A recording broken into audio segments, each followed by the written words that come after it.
일곱 가지 대제 시리즈 중에 마지막 설교입니다. 정욕. 사실은 이번 설교를 준비하면서 제일 어려웠어요. 돈을 준비하는 것만큼 어려웠던 건 돈과 성이라고 하는 것이 너무나도 오늘날 되게 개인적인 그리고 언터처블, 건들 수 없는 어떤 영역에 되어 있기 때문에 이것을 좀 다루는 것이 좀 어려웠어요. 그리고 제 지난 과거들이 생각나서 많이 어려웠어요. 저는 사실 이 제 안의 어떤 갈등들 중에 한 가지는 이 주제를 공개적으로 다루는 것이 어떤 분들에게는 예배를 드리면서도 불편한 마음이 들 수 있다는 겁니다. 조금은 뭐라고 하죠? 진땀이 나는 말씀일 수도 있고, 하지만 또 동시에 이것을 만약 내가 그냥 교과서적으로 다룬다면 여러분들은 이 시간이 지루하고 내 삶에 아무런 의미가 없는 시간이 될 수도 있을 거예요. 제가 이 주제를 다루기 위해서 아내와 좀 의논을 했습니다. 제 아내와 의논을 했는데 아내의 첫 번째 반응이 뭐였냐면 GBS 나눔 질문을 잘 정해야겠네요. 남녀 소그룹이 있는데 이게 질문을 잘못 정하면 이게 조금 이제 불편할 수 있다는 거죠, 서로가. 그래서 GBS 나눔을 덜 빼버렸어. 네, 빼버렸고 두 번째 그 얘기를 하더라고요. 근데 물론 청년들이기 때문에 충분히 노골적이지 않아도 다 알아들을 거다. 하지만 실제로 이 문제가 우리가 고민하는 부분들이 너무 많기 때문에 이 부분은 반드시 다뤄줘야 되는 것 같다라는 얘기를 아내가 하더라고요. 그래서 어저께 새벽 3시에 잠을 잤어요. 3시간 자고 교회를 나왔는데 여러분 우리 사회의 정서 속에서 이것은 좀 어려운 부분이 있죠. 성이라는 부분을 다룬다는 게 성교육이 될 수도 있고 아니면 뭐가 될 수도 있는데, 근데 여러분 좀 오늘 이 설교를 통해서 좀 도움을 받으셨으면 좋겠어요. 성경 안에서 이 성을 어떻게 다뤄가는지 좀 구체적으로 내가 어떤 도움을 받을 수 있는지 좀 살펴보셨으면 좋겠어요. 하나님께서 여러분이 개별적으로 맞이하고 있는 이 정욕에 대해서 어떻게 말씀하실까? 그 전에 여러분 오늘날 우리가 살고 있는 세상을 한번 이해해보죠. 여러분 물고기는 자기가 살고 있는 물을 어떤지 몰라요. 옆에 있는 친구가 픽픽 쓰러지고 죽어간다면 물고기는 어떻게 뭘 확인해야 되죠? 왜 죽어있는지 확인할 게 아니라 내가 살고 있는 물을 수질을 확인해야 돼요. 그렇지 않으면 왜 죽는지 모르죠. 마찬가지로 여러분 우리가 살고 있는 세상에서 우리는 성이라고 하는 부분들을 자연스럽게 우리가 지금 학습하고 있는 부분들이 있습니다. 자연스럽게 우리가 갖고 있는 관념이 있어요. 근데 우리가 물고기처럼 물속에 살고 있기 때문에 자연스럽게 받아들이고 인식해버린 부분들이 있어요. 근데 물 상태가 오염되어 있다면 여러분 우리들의 성은 망가져 있을 겁니다. 그렇죠? 미국의 사회 비평가 커밀 팔리아가 한 책에서 이런 말을 했어요. 하나님께서 하나님이 아니라 운명이 이 육신을 우리에게 주었다. 하나님이 아니라 나의 운명이 육신을 나에게 주었다. 우리는 우리의 몸을 주장할 절대적 권리가 있고 우리가 원하는 대로 우리의 몸을 사용할 수 있다. 이것이 오늘날 우리가 살고 있는 물이에요. 여러분 정말 그럴까요?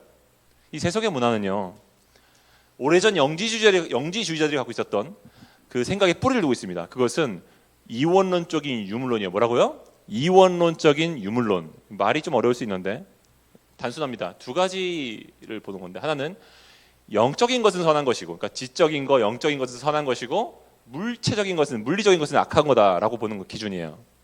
여러분, 사람들이 왜 낙태를 하죠, 오늘날? 왜 낙태를 하죠? 뭐 난처해서 그런 거 말고 왜 낙태를 하죠? 생명이잖아요. 생명이라 생각 안 하는 거예요. 그 근원적인 이유에는 아직 뱃속에서 태어나지 않은 아이는 생명이 아니라고 보는 거예요. 이원론적인 유물론이 있는 겁니다.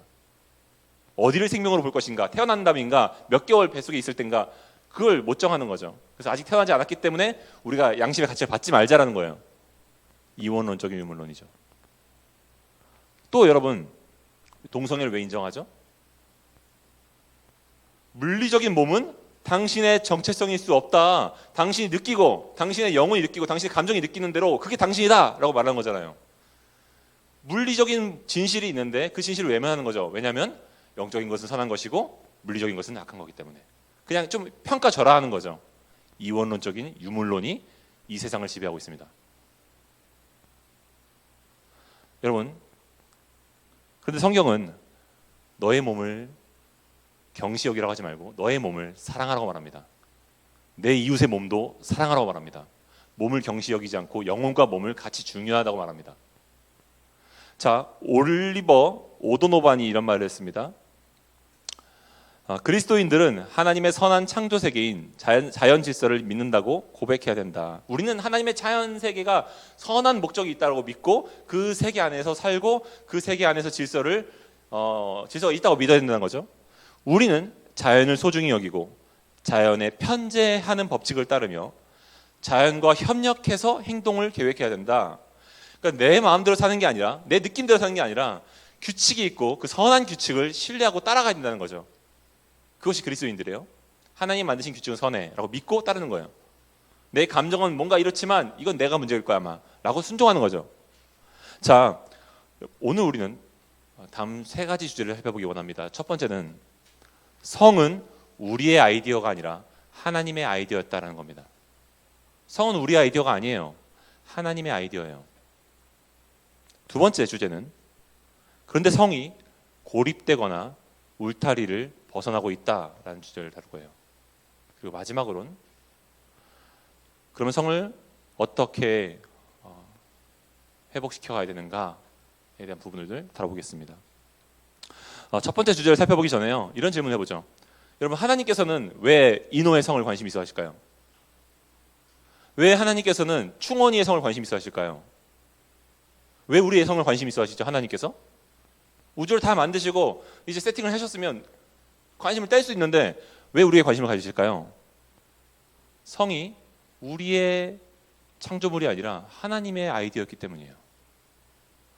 창세기 2장 24절을 한번 보죠. 우리 같이 읽어보겠습니다. 시작. 이러므로 남자가 부모를 떠나, 하나님의 명령입니다. 인간이 만들어지고 나서 처음 하나님이 하신 명령이에요. 성은 하나님의 아이디어였어요.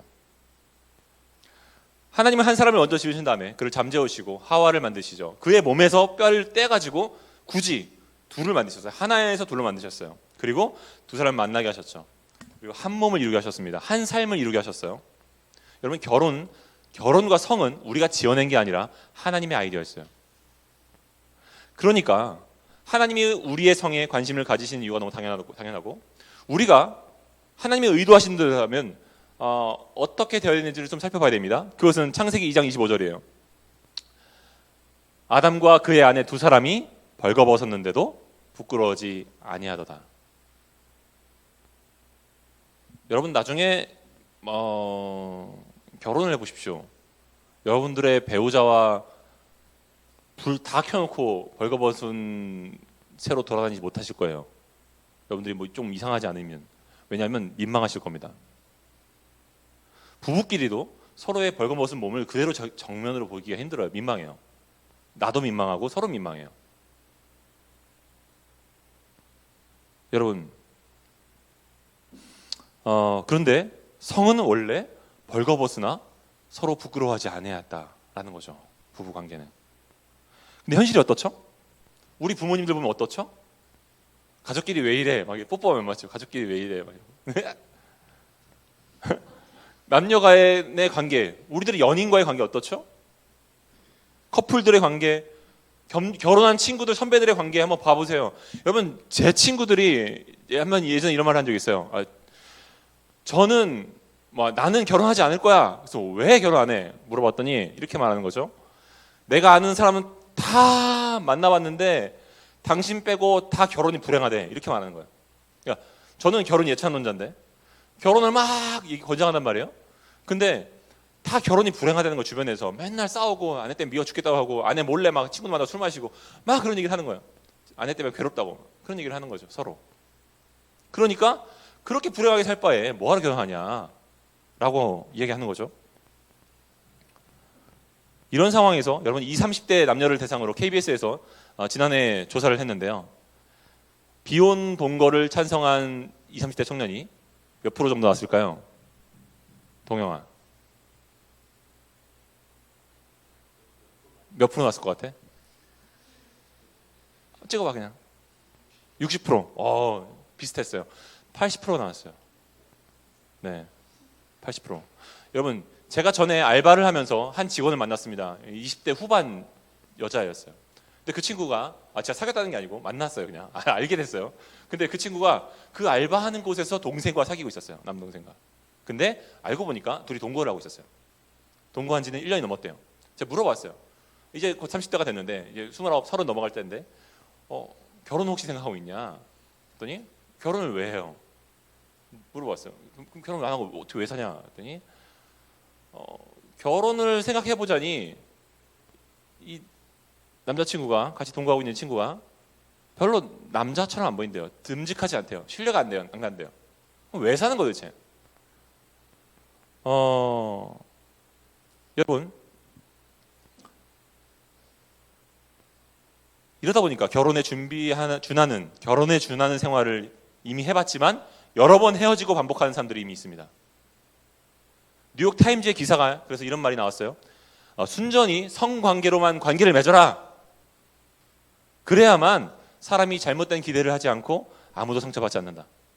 남녀간의 관계에 있어서 그냥 쿨하게 그냥 편하게 친구들도 성관계 맺을 수 있고 성관계 맺고 그냥 감정을 너무 주지 마라. 그냥 그렇게 하라는 거예요. 근데 여러분 그게 가능합니까? 그게 가능할 것 같아요? 여러분 현실에서는요 실제로 많은 연인들이 깨져서 마음 아파합니다. 마음을 안 줬다고 생각했는데 너무 괴로워해요. 몸으로 하는 일과 여러분 감정을 분리할 수 없어요. 인간은. 들어보세요. 성이 특별한 이유는 두 가지인데 첫 번째 이유는요 분리되지 않는 몸과 인격이에요. 몸과 인격이 분리되지 않기 때문에 성이 특별한 겁니다.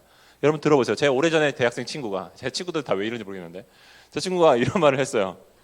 야 그냥 쟤 너무 막 몸매 죽이지 않냐. 근데 쟤 좀 어떻게 쟤 한번 안아보면 안 되냐. 같이 그냥 운동 한번 하는 거라고 생각하면 되지. 뭐 이런 말을 막 지들끼리 막 웃으면서 막 하는 거예요. 가능한가요? 가톨릭 신자였던 멜린다 셀미스가 오늘날의 재미와 놀이를 앞세우는 자유 섹스에 대해서 분석했습니다. 그리고 그 문화를 분석했는데 그는 이런 문화의 기저에는 몸이라고 하는 것은 그냥 별 특별한 의미가 없고 그냥 무의미한 것이라고 하는 신념이 있다라는 얘기를 했어요. 그런 게 이 세상의 지금 지배적인 아이디어인 거죠. 그래서 우리가 몸으로 하는 일은 그냥 육체적인 노동 혹은 그냥 스포츠 같은 거라고 생각하는 거예요. 몸과 영혼이 연결되어 있다고 생각하지 않는 거죠. 그런데 현실은 그렇지 않아요. 여러분 과학자들이 여성이 출산과 수유 과정 속에서 어떤 호르몬이 분비되는지를 확인했습니다. 해봤더니 옥시토신이라고 하는 호르몬이 배출됐어요. 근데 이 옥시토신이라고 하는 호르몬은 애정을 느끼고 돌보고 싶고 양육을 하고 싶은 보호 본능 같은 거예요.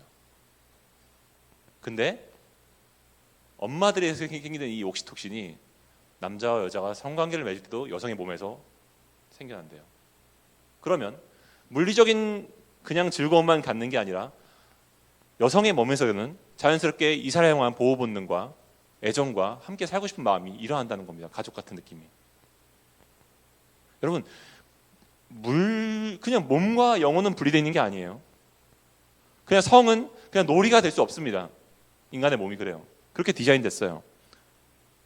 우리는 섹스를 하는 상대에게 애착을 느끼게 되죠. 두 번째 성이 특별한 이유는요. 인간의 고결함 때문입니다. 마태복음 5장에서 예수님은 청중들을 향해 간음하지 말라고 말씀하셨어요. 근데 그때 아마 유대인들은 이렇게 생각했을 겁니다. 그건 7계명이지. 맞아. 그건 우리도 지키고 있다고. 왜냐하면 유대인들은 결혼 외에는 성을 관계를 맺으면 처벌받아 죽기 때문에 난 지키고 있지. 철저하게 지키고 있어 라고 생각했을 겁니다.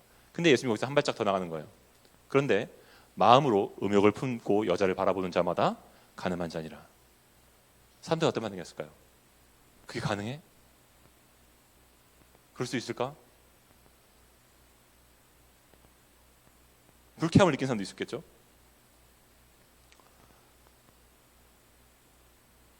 여러분 예수님은 왜 그렇게 말씀하셨을까요? 마음으로 간음한 것, 마음으로 다른 여성을 바라보고 뭔가 음란한 생각을 좀 가진 것만으로도 간음한 거다고 왜 말씀하셨을까요? 여자는 당신의 마음에서 그렇게 농락해도 되는 사람이 아니기 때문인 겁니다. 하나님의 형상으로 지어진 인간은 누구도 그 사람의 허락을 받지 않고 그 사람에 대해서 나쁜 상상으로 탐해서는 안 되는 고결함이 있다는 거죠. 그게 예수님 말씀이에요. 여러분 그러면 하나님이 설계하신 성의 목적은 애초에 뭘까요? 학교 다닐 때 성교육 받아보셨어요? 저 세대는 고등학교 때까지 성교육을 안 받았던 걸로 기억하는데 전 대학에 가서 성교육을 받았어요. 근데 바나나를 갖다 주시고 콘돔을 갖다 주시고 성교육을 가르쳐 주시는 거예요. 이거 뭐 어떻게 씌워야 되는지 이런 걸 가르쳐 주시는 거예요. 그래서 뭐 성교육이 이래. 근데 여러분 미국에서 지금 초등학생들이 접하고 있는 성교육 영상에는 단순히 두 남녀가 성인 남녀가 쾌락을 주고받는 성관계에 대해서는 내용이 담겨 있는데 그렇게 기록돼 있어요. 근데 가족이나 사랑이나 헌신에 대해서는 교육하고 있잖아요. 성의 의미가 엄청 축소되어 있는 거죠. 성을 쏙 빼서 이렇게만 다루고 있는 거죠. 성의 위험, 성의 뭐 그런 얘기들이 쏙 빠져 있는 거죠. 성경은요, 성의 더 풍성한 의미를 우리에게 제공해 줍니다. 첫 번째 의미는 출산이에요. 출산. 창세기 보면요, 하나님께서는 인간을 지으신 다음에 이렇게 말씀하셨어요. 땅에 충만하라. 성의 첫 번째 위대한 목적은 자녀를 낳는 거예요. 여러분, 이 세상에서 우리가 아기를 보면 어떤 기분이 들죠? 아기를 막상 이렇게 누가 가까운 사람이 아기를 낳잖아요. 그러면 여러분들은 아마 너무 귀여워, 발이 어떻게 조그매, 고사리 같아, 이럴 거야 아마. 그렇죠? 네. 네. 네. 그런 그 아이를 보면서 우리는 뭘 느끼냐면 때묻지 않은 고결함을 느낀단 말이에요. 그런데 여러분 그 고결한 생명을 이 세상에서 만들 수 있는 방법은 성밖에 없어요. 이 세상의 인류가 보존할 수 있는 방법도 성밖에 없어요. 출산이 성의 첫 번째 목적입니다. 두 번째 성의 목적은 하나됨이에요. 아담은 하와를 처음 보고 이렇게 말씀했습니다. 말했어요. 당신은 내 뼈 중에 뼈고 내 살 중에 살입니다. 그 말은 당신은 나만큼 소중하고 당신은 나만큼 고귀하고 나만큼 내가 당신을 존중합니다 라고 말하는 거죠. 만약에 우리 서연이가 남자친구가 생긴 거예요. 예를 들어 아직 있어? 네, 미안해. 뭐 있을 수도 있고 모르겠는데 근데 서연이가 남자친구 생겼어. 근데 서연이 남자친구가 처음에 막 잘 사귀다가 나중에 내 말대로만 해. 넌 좀 내 말 좀 들어. 야, 나는 오늘 이게 김치찌개 먹고 싶다고. 네가 먹고 싶은 게 뭐 대수야. 내 말 좀 들어. 막 이러는 거 계속. 한두 번도 아니고. 그럼 어떤 마음이 들겠어요? 진짜 멋있는 리더십 있는 남자다. 내가 평생 따를 만큼 리더십이 있다. 자기 소신이 있네 라고 생각했어요? 아니죠. 날 사랑한다고 느끼지 못할 거예요. 네. 존중하다고 느끼지 못하는 거죠. 여러분, 당신이 곧 나라고 하는 것, 당신을 나만큼 존중한다는 것, 그게 결혼의 원래 의미죠. 결혼의 의미예요. 한 존재가 되는 것, 한 몸으로 살아가는 것, 당신의 삶도 내가 끌어안겠다는 것, 당신이 빚이 있어도 괜찮아, 끌어안겠다는 것, 그게 사랑이죠. 그게 결혼이에요. 그냥 좀 살다가 마음에 안 들면 헤어질 수 있는 관계가 아니라 완전 하나를 이루는 거, 그게 결혼의 목적입니다. 성의 목적이에요. 신성호 씨가 이런 노래를 불렀죠. 너는 내가 되고 나도 네가 될 수 있었던 수많은 기억들. 이런 혹시 노래 몰라요? 아는 건 좀 나이가 있는 거죠. 30대가 있는 거죠. 20대 애들은 모르고 이런 노래가 있어요. 너는 내가 되고 나도 네가 되는 거죠. 상준이는 너무 좋아하는 애창곡이죠, 그죠? 세 번째 성의 목적은요, 상호 의존입니다. 상호 의존하는 것. 하나님의 형상대로 우린 지음받았어요. 그 말은 하나님의 삼위일체 하나님의 형상대로 지음받았다는 겁니다. 그래서 남자라고 하는 존재에서 독립된 여성을 만든 게 아니라 남자의 갈비뼈를 떼어서 분리시킨 겁니다. 그리고 다시 하나로 뭉치신 거죠. 독립된 객체이면서 동시에 한 몸을 이루는 거죠. 창세기 1장 27절 우리 함께 읽어보겠습니다. 시작.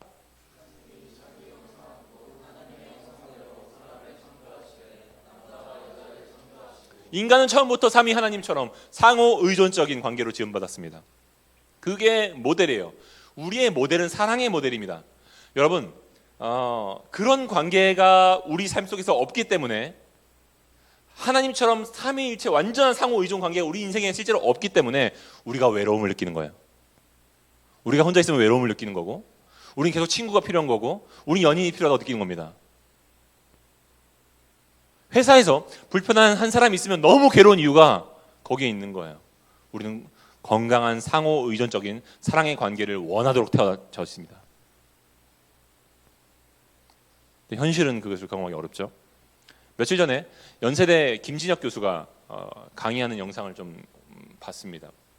그 강의 영상에서 삼위일체 하나님에 대해서 좀 설명을 하는데, 사랑이라고 하는 주제를 가지고 좀 이렇게 설명하더라고요. 성부는 성자를, 그러니까 사랑이라는 게 뭐죠? 사랑이라는 건 사랑하는 대상이 있는 거고, 그러니까 사랑을 주는 사람이 있고 사랑을 받는 대상이 있죠. 그렇죠? 그리고 두 사람 사이에 사랑이 있죠. 그렇죠? 사랑을 주는 사람, 사랑을 받는 사람, 그리고 두 사람 사이에 있는 것이 사랑이죠. 그렇죠? 두 사람이 남자친구는 지금 대학로에 가 있고 여자친구는 출장 때문에 부산에 가 있는데, 근데도 두 사람은 연결돼 있죠. 떨어져 있어도 다른 존재이지만 마음이 하나가 돼 있단 말이에요. 그렇죠? 사랑이라는 건 기본적으로 또 다른 객체이면서 동시에 하나의 공동체예요. 삼위일체 하나님은 자기를 이렇게 소개하셨습니다. 성경에 하나님은 사랑이심이라. 하나님 안에서 사랑을 주고받는 관계가 있고, 그리고 사랑이신 성령님이 계십니다. 그래서 삼위일체를 이루시죠. 완전한 연합, 사랑. 인간은 그렇게 지어졌어요. 서로 다른 존재가 완전히 마음의 생각이 일치하는, 가치관과 삶의 목표가 하나 되는 것을 이루고 싶어하는, 그것이 인간이에요. 그리고 몸의 하나됨은 그 많은 하나됨의 과정 중에서 나오는 열매입니다. 여러 가지 중에서 한 가지에 불과해요. 여러분, 몸의 하나됨은. 성경에서 사랑하다라고 하는 사랑하는 사이의 관계를 히브리어로 야다라고 표현하는데, 이 야다라고 하는 말은 알다라는 뜻이에요. 근데 알다고 하는 것은, 사랑하는 사이에서 안다라는 건 단순하게 나는 이제 제 몸을 다 알게 되었어, 제 모든 걸 알게 됐어, 이게 아니에요.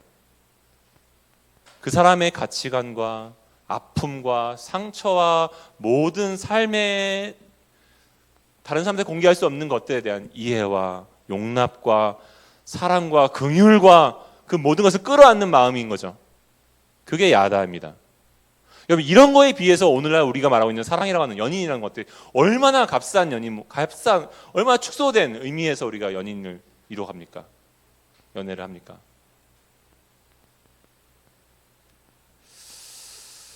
여러분, 만약에 나를 알지 못하는 사람이 이렇게 한번 해보죠. 나를 알지 못하는 사람이 나의 겉모습만 보고 만약에 매력을 느낀다면 그것에 난 더 기쁠까요? 아니면 실제로 나와 함께 살면서도 내 연약함을 다 알게 되었고, 내가 방구를 얼마나 끼는지 다 알게 되었는데, 내 빚이 얼마나 많은지 다 이해하게 됐는데, 그런 나를 사랑하고 자기의 삶을 나한테 내어주는 사람이 더 사랑스러울까요? 이누야, 어떤 것 같아? 후자죠. 네. 왜냐하면 전자는 들통날 수 있어요. 내가 사실 가발 쓰고 있다는 걸 제가 알면 어떡하지? 두렵잖아요. 들통나면 난 버림받을 거야. 두렵잖아요. 내가 사실은 나랑 연애 사귀고 있는데 내가 사실은 빚이 5천만 원이야. 근데 이거를 안다고 하면 얘가 결혼 준비한다고 할 때 갑자기 나 너랑 못 사귈 것 같다고 말할까 봐 걱정되기도 했고, 혹시 그렇지 않겠어요? 불안하지 않겠어요? 어떻게 거기에서 큰 매력을 느끼죠? 여러분, 지난 금요기도회 때 오신 이명규 목사님이 청년 사역을 하고 계신데, 서울에서 요즘 청년들이 결혼을 준비한다고 하면 이런 말을 한대요. 결혼을 준비한다. 뭘 준비하냐? 그러면 스드메 준비하고요. 결혼식을 준비한대요. 결혼을 준비하냐고 물어와서 결혼을 준비한다고 말하면 뭘 준비하냐 그러면 결혼식을 준비한대요. 근데 결혼식은 인생의 결혼이라고 하는 수십 년의 인생에서 한 이벤트에 불과한 거죠. 세레머니. 결혼을 준비하는 건 결혼 이후를 준비해야 되는 거죠. 결혼의 삶을 준비해야 되는 거죠. 남녀가 같이 산다는 게 어떤 의미인지, 그리고 서로 다뤄서 맞춰가는 것이 어떤 의미인지, 자녀를 낳고 인생을 계획하고 함께 서로의 연약함을 품으면서 가는 것이 어떤 것인지를 공부해야 되는 거죠. 성경이 말하는 결혼이 뭔지를 배워야 되는 거죠. 그런데 결혼식을 준비한다고 했는데 결혼을 준비한다고 했는데 결혼식만 준비하는 거예요. 그게 오늘의 현실이고, 그래서 결혼식은 휘황찬란하게 신데렐라처럼 했는데 신혼여행 가서 헤어지는 커플들도 있고 이혼하겠다고 하는 커플들도 있고. 왜 그렇죠? 결혼식은 준비했는데 결혼은 준비하지 않아서 그렇죠. 성은 우리의 아이디어가 아니라 하나님의 아이디어입니다. 그러므로 하나님께 나아가 배워야 돼요. 근데 문제는 우리가 성을 그렇게 사용하지 않고 있다는 겁니다. 두 번째 주제로 넘어가면, 문제는 성이 고립되거나 울타리를 벗어나고 있다는 겁니다. 여러분, 현대 사회에서 성은 너무 개인적인 것이 되어버렸죠. 성경적인 가르침을 터부시 여기는 것이 사실이기도 합니다. 그래서 가정이라는 울타리 안에 간직해 두었던 성이 너무 쉽게 그 울타리를 넘어가죠. 울타리 밖에서 벗어 행해져요. 그걸 추구하는 것이 나쁜 것이 아니라고 생각해요. 위험하지 않다고 생각합니다. 저는 그 결과 중에 하나가 인간의 몸매에 대한 지나친 관심이라고 생각해요. 들어보세요. 과거에는 상대방의 집안이나 그 상대방의 인격적인 관계 속에서 결혼하고, 그리고 그의 가려졌던 몸을 나중에 결혼하고 확인했습니다. 그건 중요하지 않았어요. 1순위가 아니었어요. 근데 성이라고 하는 것이 가정이라는 울타리 밖으로 나온 다음에 인간은 자신의 신체의 몸매를 겉으로 드러내기 시작합니다. 그렇죠? 자연스럽게 몸매가 중요하게 된 거예요. 그래서 타자의 욕망이 되는 내 몸을 갖고 싶다고 생각하는 거죠. 타자의 욕망이 되는 몸매를 갖고 싶다도 사람들이 알죠. 욕망이 있으면 좋겠어. 헬스장 가고 뭐 어디 등록하고 열심히 한단 말이에요. 박재범 씨의 몸매라는 노래가 있습니다. 여러분들 좋아하실지 모르겠는데 혹시 가사를 처음부터 끝까지 다 읽어보신 분은 있어요? 읽어보세요 한번. 저는 읽어드리려고 하다가 읽어드릴 수 없는 가사여서 못 갖고 왔어요. 몸매라는 노래는 후렴만 기억나는데 저는, 근데 그 가사가 너무 노골적입니다. 근데 사실 그냥 시작이 이렇게 시작을 해요. 널 감상하는 게 변태 같으면 난 변태할래. 이러면서 쭉 나오는데 인간의 몸을 과일에 비유하기도 하고 너무 적나라합니다. 너무 적나라합니다. 몸과 영혼을 분리해서 보는 거죠. 육체만을 쫓는 오늘날의 문화는요, 원나잇 문화를 만들었어요. 훅업 문화라고 하는데, 근데 나는 오늘 너를 원해. 야, 오늘 난 너를 원한다. 그런데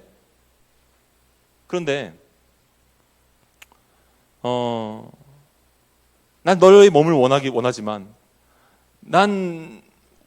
우리는 결혼할 사이는 물론 아니야. 난 결혼 생각이 없거든. 근데 난 네가 너무 좋다니까. 그럼 이게 무슨 의미인지 아십니까? 이건 이런 거죠.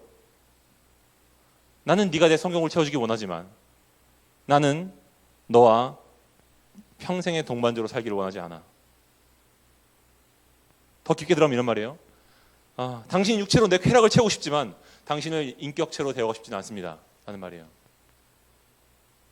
당신을 존중하지 않아. 내 쾌락이 중요하니까. 난 너와 성관계를 원해. 하지만 너와 결혼하고 싶지는 않아. 그건 내 만족만 원해. 넌 인격체로 나한테 여기 중요하지 않아. I don't care. 그 마음이 있는 거죠. 여러분, 이것이 오늘날 몸매라는 곡에서 상대의 몸을 칭송하는 마음의 배경입니다. 가톨릭 교황 프란체스코 교황이 이런 말을 했습니다. 정욕이란 건 다른 사람을 약탈하고 빼앗고 서둘러서 소비하고 상대방의 말을 듣지 않고 자기의 필요와 쾌락에만 귀를 기울이고 모든 구애하는 행동들을 지루하다고 판단한다. 야, 그냥 쿨하게 가자, 이런 거죠. 그래서 우리가 현명한 존재가 되기 위해 필요한 종합적인 판단마저 흐트러뜨린다. 현명한 존재가 될 수 없어요, 정욕은. 그래서 단순하게 생각하는 거죠. 단순하게. 내 느낌이 좋아. 오늘이 중요해. 오늘 만족이 중요해.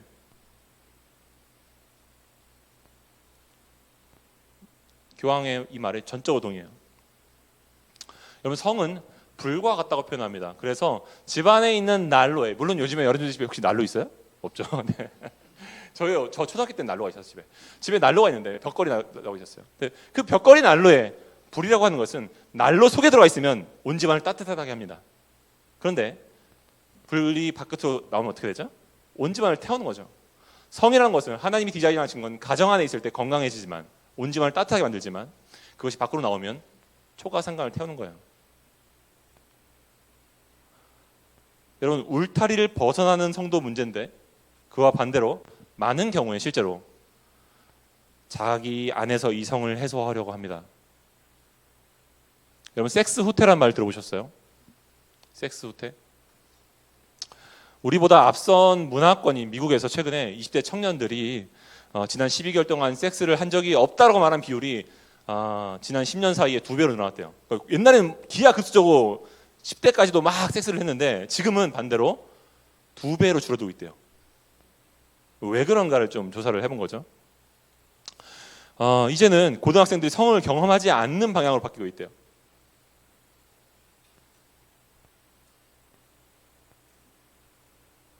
제가 오래전에 청년 사역을 한번 한 적이 있었는데 예전에 했을 때 교회 안에서 이제 좀 리더십들, GBS 리더들, 뭐 이렇게 좀 신실한 리더십들 형제들과 남자반이라는 걸 만들었었어요. 남자반, 형제반.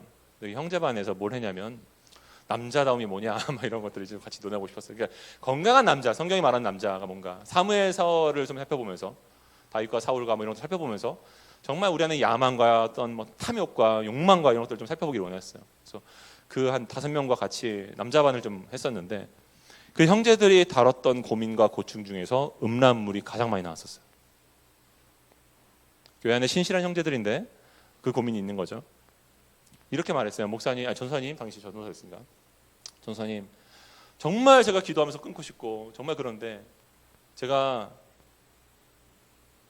어느 순간에 보면 보고 있고 그리고 볼 때마다 너무 후회가 들고 자괴감이 들고 벌레 같아요. 제가 막 그런 말들을 하더라고요. 여러분, 사람이 일단 음란물이 머릿속에 떠오르면요, 한 봤던 사람들은 온통 거기에 생각이 사로잡히게 됩니다. 그것이 어쩔 수 없어요, 인간이. 왜냐하면 그래서 엄청난 만족감을 줄 것 같죠. 근데 문제는 음란물을 보고 난 다음에 모든 행위를 마치고 난 다음에 우리는 대부분 2가지 감정을 느낄 겁니다. 첫 번째는 뭐냐면 짜증날 정도로 나에게 만족감을 주지 않았다는 거예요. 두 번째는 이 끝없는 싸움으로 너무 지친다라는 걸 느끼는 거죠. 합신대 송인규 교수가 성의 욕구를 혼자서 해결하는 것에 새로운 단어가 필요하다고 생각했어요. 우리가 일반적으로 쓰고 있는 용어들이 너무 조금은 저급하게 표현되기도 하고 의미가 그러니까 그래서 교수님은 고립된 성이다. 스스로 혼자서 해결하는 문제를 고립된 성이라고 표현했어요. 그래서 고성행위라고 표현했어요. 고성행위. 그래서 송인규 교수의 그 고립된 성이라는 책을 정말로 강추합니다. 이 고민이 많으신 분들은 이거 하는 분들은 정말로 강추하고요. 이보다 나은 책이 본 적이 없어요. 제가 너무 도움이 될 거예요. 정말 논리적으로 타당하고 성경적으로 큰 힘이 되고 지침을 줘요. 많은 청년들이 이런 질문을 하죠. 목사님, 고성회귀가 죄입니까? 왜 그렇게 느끼죠? 우리가 고성행위를 하고 났을 때 우리가 다음에 느끼는 감정이 공허감이거든요. 그 공허감 때문에 우리가 그렇게 느껴요. 근데 성경에서는요, 고성행위 자체가 죄라고 말하진 않아요. 뭐 성경에 등장하는 뭐 오난 창세기 나오는 오난 뭐 얘기가 하는데 오난은 그런 죄가 아니었어요. 오난이 범한 죄는 그런 의미가 아니었어요. 오난은 형제 상속과 관련된 부분들을 가족의 책임을 지지 않으려고 바닥에다가 자기가 설정한 것 때문에 하나님이 치신 거지, 자기의 가족의 의무를 저버려서 그런 거지, 그 사람이 그냥 고성행위를 해서 하나님이 벌하신 건 아니거든요. 여러분, 루이스 스미디즈가 이런 말을 했습니다. 우리는 고성행위 이후에 공허함이 죄책감이 아니라 단지 불완전한 것이라는 것을 배울 필요가 있다라고 했어요. 그건 죄책감이 아니라 불완전해서 느끼는 거예요. 그러니까 불완전한 성이었기 때문에, 완전하지 않은 성이었기 때문에 뭔가 허무함을 느끼는 거예요.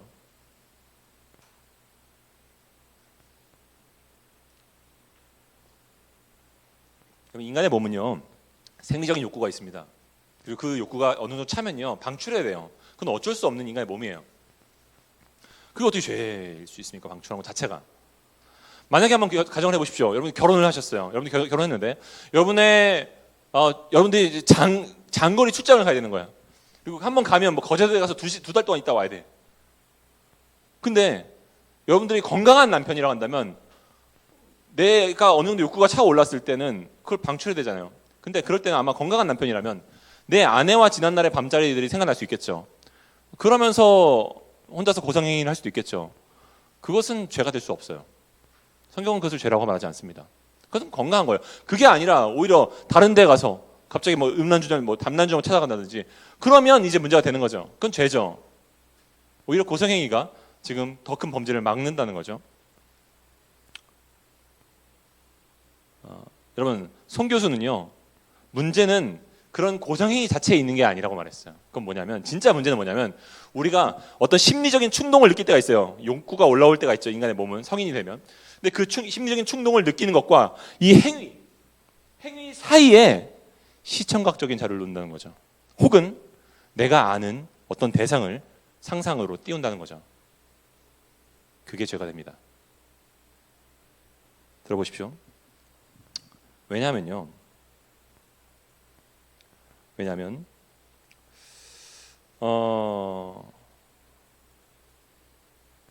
제가 한번 가정 예를 들어볼게요. 제가 실제로 제 중학교 3학년 때였습니다. 내 친구들은 다 왜 이래? 아무튼 저희 반 애들 중에 일진 무리들이 있었어요. 제 친구들은 아니었어요. 제 반 애들이었어요. 일진 무리들 중에서 여러분들 시대는 어떤지 모르겠지만 제 시대 때는 학교에서 본드와 신나를 부는 애들이 있었어요. 그러니까 마약을 하는 거죠, 일종의. 근데 일진 애들이 본드를 부는 애들이 있었습니다. 그 친구 중에서 우리 학교 선생님 중에 과학 선생님이 예뻤어요. 몸매가 좋았어요. 그래서 애들의 그 일진 애들의 입에서는 항상 내가 저 선생님을 뭐 어떻게 할 거야 이런 얘기들을 막 그냥 음담패설을 하는 것이 쉬는 시간마다 있는 일이었어요. 선생님 지나가면 막 뒤에서 뭔가 막 휘파람 불고 막 장난치고.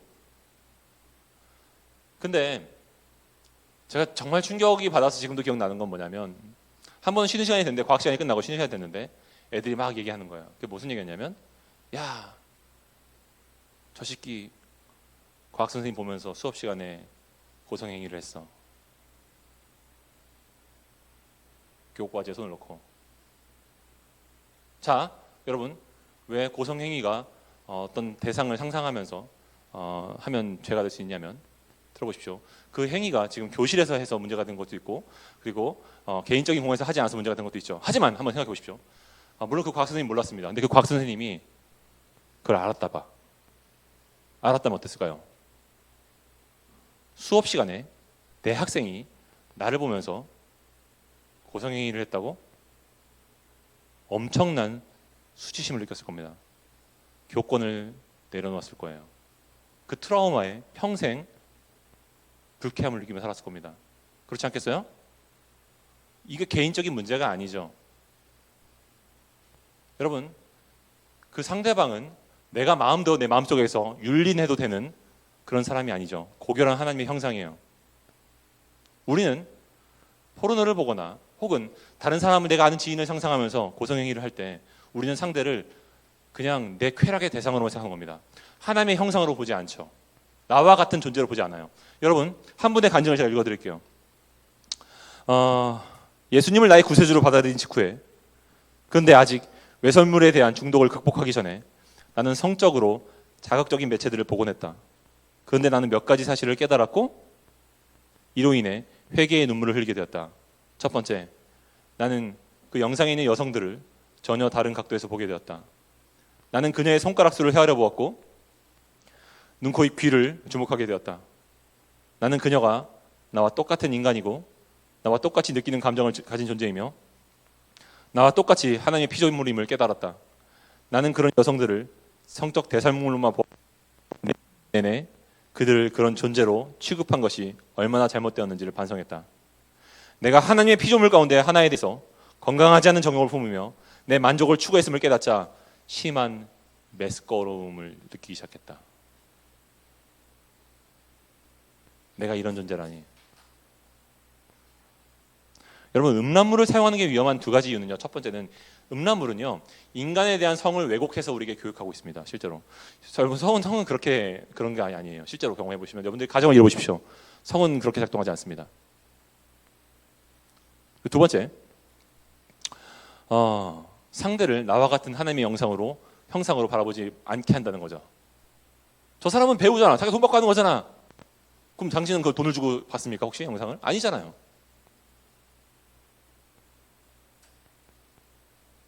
근데 복음만이 인간을 하나님의 형상으로 바라보게 해주고 존중하게 해주죠. 마지막 주제로 넘어가죠. 그러면 성은 어떻게 회복될 수 있는가? 여러분, 성적인 강박증을 가진 사람 수천 명을 대상으로 수십 년대 상담을 했던 패트릭 칸즈라는 사람이 있어요. 근데 이 사람이 이제 포르노와 갈등하고 있는 남자들의 마음을 여러 살펴보니 그 마음의 기저에는 다음의 신념이 작동하고 있었대요. 그건 뭐냐면, 나는 나쁘고 무가치한 존재야. 나는 아무도 나의 실체를 다 알면 나를 사랑할 수 없을 거야. 다른 사람들에게 의존해서는 내 실제에 있는 이 욕구를 채울 수 없어. 그러므로 육체적 필요를 채워주는 것은 오직 고성행위를 하거나 혹은 날 잘 모르는 사람들과 관계를 맺는 거야. 나를 포장해서. 내에 있는 수치심과 내 죄책이 깊어서 나를 사랑하지 못하고 사랑받지 못할 거라고 느끼고, 그래서 스스로 해결하든지 아니면 나를 포장하는 방식으로 하는 거죠. 여러분, 우리는 사랑하는 연인 관계에서도, 더 깊은 부부 관계에서도 자기를 다 들키고 싶어 하지 않은 마음이 있어요. 여러분들 부모님한테도 들키고 싶다는 마음들 있잖아요. 여러분을 낳았는데 상대가 나를 다 알게 되면, 내 마음 상태를 다 알게 되면, 내가 휴대폰을 뭘 보고 있는지 다 알게 되면 나를 괴물로 볼까 봐, 나를 떠날 것 같은 그런 실존적인 불안이 있죠. 창세기에서 아담과 하와가 벌거벗었으나 서로를 부끄러워하지 않았다, 서로에게서. 라는 것은요, 그들이 단지 내가 자부심을 가진 만큼 내가 몸매가 있기 때문에, 몸매가 좋기 때문에 난 부끄러워하지 않아 라고 한 것이 아니에요. 그들은 배가 나왔을 수도 있습니다. 그들은 키가 좀 작았을 수도 있죠. 그것은 그들이 나의 부족함을 상대에게 노출한 것을 개의치 않았다는 겁니다. 그들은 하나님 안에서 용납받고 있었고 서로 안에서 용납받고 있었거든요. 날 용납해 주니까 괜찮은 거죠. 내가 이게 들통나면 내가 상처받거나 내가 버림받을 일이 있을 거야 라고 생각하지 않았던 거예요. 그럴 필요가 없었습니다. 근데 창세기 3장에서 그들이 죄를 범한 다음에 모든 것이 뒤바뀝니다. 그들은 수치심과 죄책을 느끼죠. 그리고 하나님이 동산 가운데 지내시자 숲을 사이로 숨어요. 창세기 3장 7절은 이렇게 말하죠. 우리 같이 읽어볼까요? 시작. 이에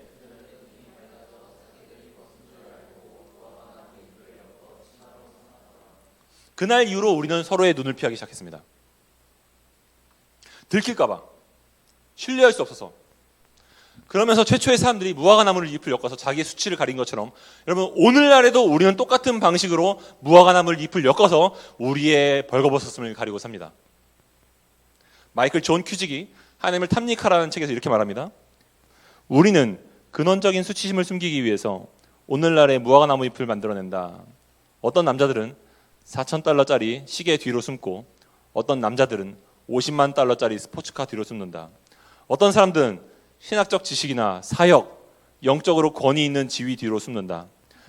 나는 유머 있는 사람, 뭐든 다 아는 체 하는 사람이 되는 것이 내가 선택했던 나뭇잎이었다. 우리가 어떤 나뭇잎을 선택하든 우리의 참된 자아를 숨기는 것은 우리를 향한 하나님의 설계에 반대된다. 그것은 자연스러운 것이 아니라 결코 그리고 우리를 생명으로 이끌지 못한다. 우리가 만들고 있는 무화과나무 잎이잖아요. 학교 다닐 때는 성적, 좋은 학교에 진학하는 거, 좋은 회사에 취업하는 거, 좋은 잘생기고 매력적인 이성 친구를 만나는 거, 해외여행을 가는 거, 멋있는 옷을 입는 거, 잘 노는 사람이 되는 거, 인기 있는 사람이 되는 거, 우리가 우리의 수치를 가려가는 무화과나무 아닙니까? 왜 기를 쓰고 그걸 하려고 하죠? 왜 그걸 소유하지 못해서 괴로워하죠? 뭔가 내 수치를 가리기엔 그 무화과나무 잎이 더 필요한 거죠. 여러분, 우리는 더 크고 울창한 무화과나무가 필요해요.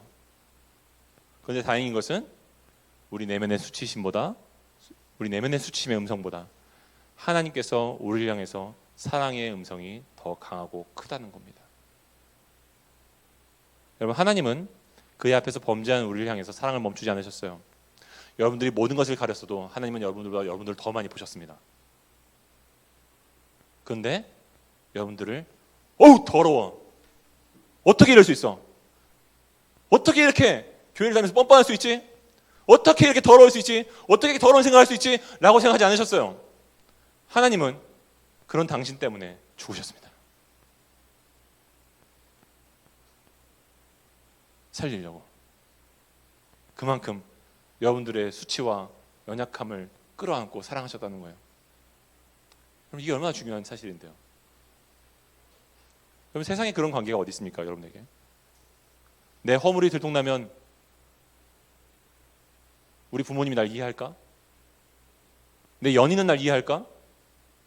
내 남자친구가, 내 여자친구가 내가 밤에 무슨 생각을 하고 내 삶이 어떻고 내가 내 마음속에 있는 모든 것들을 다 끄집어내면, 내 과거를 알면 나를 정말 떠나지 않을까? 그런데 날 사랑할까?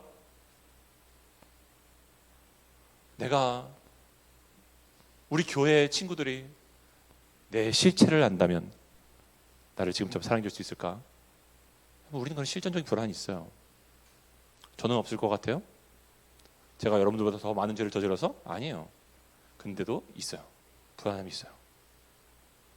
여러분, 인간은 그래요. 우리는 그래요. 우리는 나를 완전히 용납해 줄 수 있는 사람을 찾을 수 없습니다. 우리 현실에서. 부부도.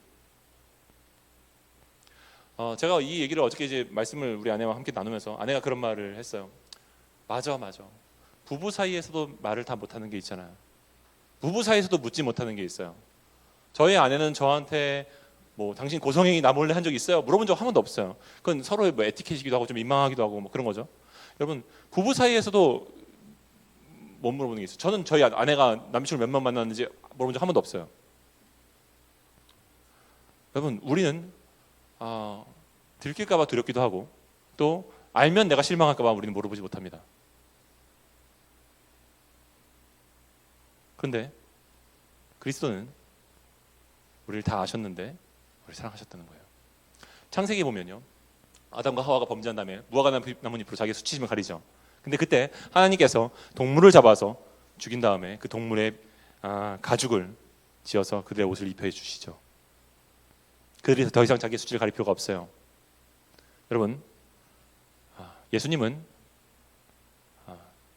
십자가 위에서 벌거벗어서 처형당하셨습니다.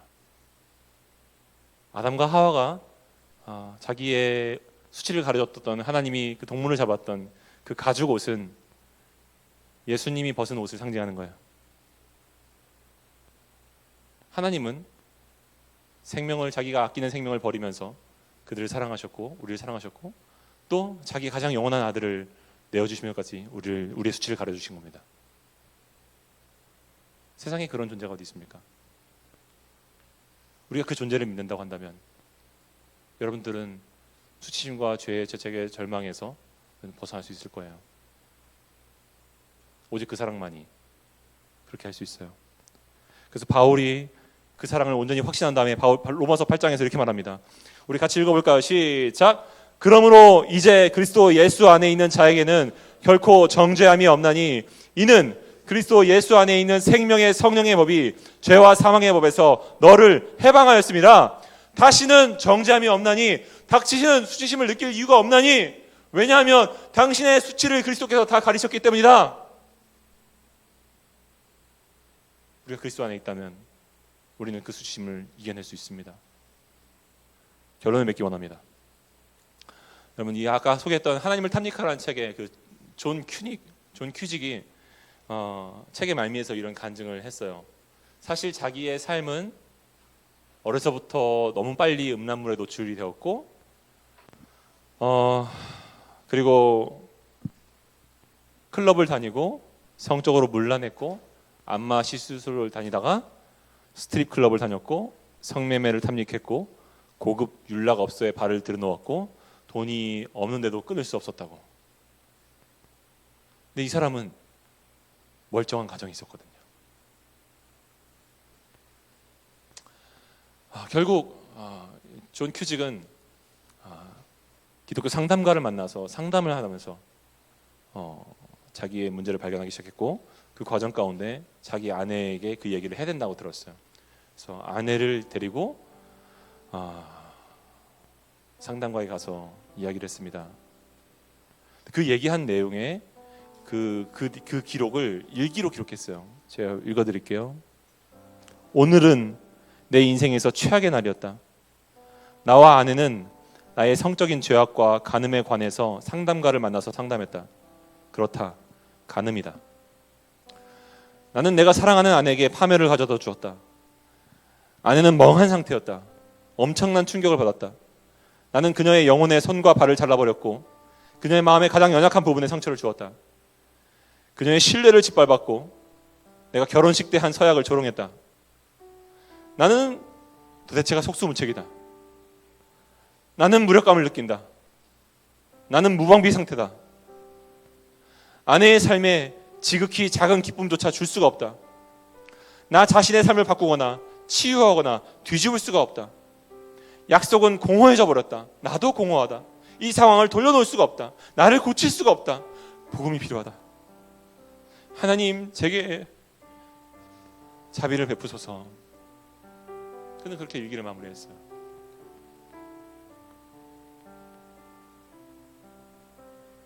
그가 나중에 이 삶을 회고해 보니 그 당시 때 자기 마음에 났던 이 구멍난 이 부셔진 그 마음 속에 그게 하나님께서 내 인생에 비집고 들어오시는 통로가 되었구나라는 것들을 나중에 알게 되었대요. 여러분 우리 인생에 아픔이 있죠. 비참한 절망이 있습니다. 인정하고 싶지 않은 우리 연약함이 있죠. 그런데 그것들을 인정할 때 그 비집고 그 구멍 사이로 하나님께서 들어오셔서 여러분들의 인생을 치유하실 겁니다. 이어서 제가 읽어드립니다. 아내에게 나의 이중 생활을 다 털어놓은 며칠 뒤에 내 친구 더들리에게 내가 그에게 한 거짓말을 포함해 모든 것을 털어놓았다.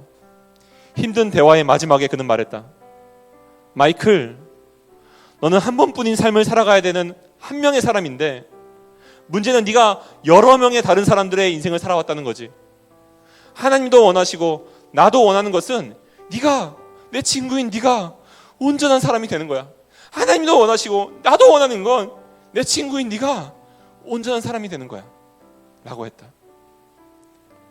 그의 그 친절한 말 때문에 나는 나의 망가진 모습을 보게 되었고 온전한 사람이 되게 하시려고 하는 하나님의 비전을 깨달았다. 포르노 중독을 치유받는 과정에서 남성들은 자신의 망가진 모습을 이해하고 바로 그것 때문에 자신이 예수 그리스도께 나아가야 된다는 사실을 깨달아야 된다.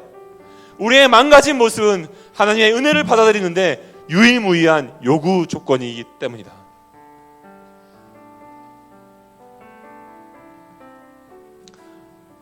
여러분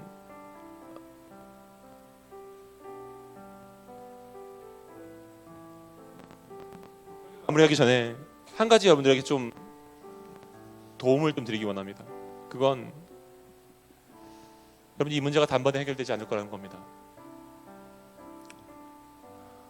목사님 고성행위는 어떻게 됩니까? 해야 되는 겁니까? 말아야 됩니까? 할 수 있습니다. 하는데 고성행위는 괜찮아요. 그런데 고성행위에 다른 상상력과 혹은 다른 매체를 집어넣지 마십시오.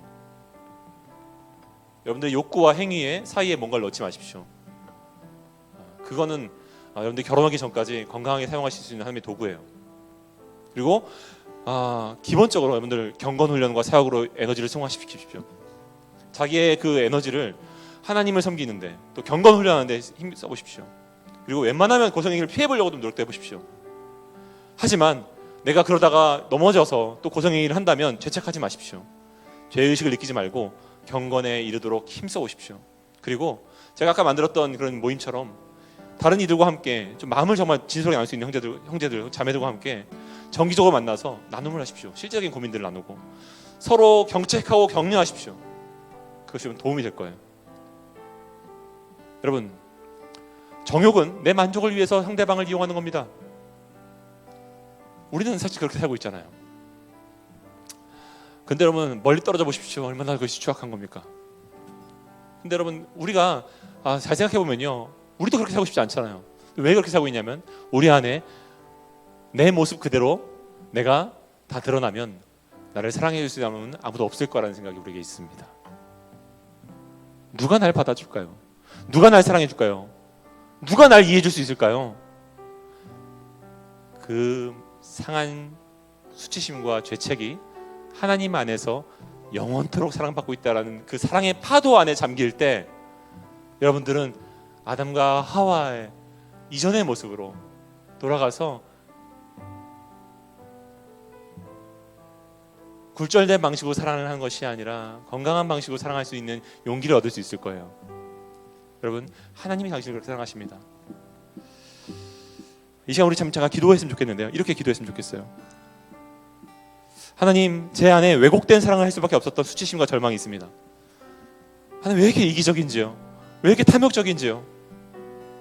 하나님, 이렇게 살고 싶지 않은데, 들통나고 싶지 않은데, 하나님, 내 안에 이런 수치와 절망이 있습니다. 하나님, 뱀이 자기의 꼬리를 삼키고 있는 것처럼 나를 망가뜨리고 있는 것 같은데, 하나님, 이런 방식으로 나는 살고 있습니다. 교회에 와서 나는 멀쩡한 사람처럼 살겠지만, 내가 맡은 직분이 있고 내가 맡은 역할이 있지만, 우리 부모님 나를 그렇게 안 보지만, 내 배우자도, 내 여자친구도, 내 인연, 내가 사랑하는 사람들도 나를 그렇게 보지 않지만 하나님, 나는 알고 있습니다. 근데 여러분, G.K. 체스터톤이 이런 말을 했어요. 창녀촌의 문을 두드리는 사람은 예외 없이 하나님을 찾고 있는 것이다. 창녀촌의 문을 두드리고 있는 사람은 예외 없이 하나님을 찾고 있는 것이다. 내 욕망을 추구하며 살고 있는 가운데 그는 사실은 뭘 찾고 있는 거냐면, 사실은 채워지지 않는 욕망이잖아요. 왜 채워지지 않냐면, 채워질 수 있는 분이 있거든요. 그분으로 안 채워져 그런 거거든요. 창녀촌을 찾고 있는 사람의 실제적인 욕망은 사실은 하나님을 찾고 있는 거예요. 하나님을 찾으면 그 욕망이 채워질 겁니다. 하나님 안에서 만족할 때 그것이 채워질 겁니다. 이 시간 주님 안에서 날 받아주시는 그 주님 안에 회복되기를 함께 우리 기도하며 나갔으면 좋겠습니다. 기도하시겠습니다. 하나님 아버지, 그렇습니다.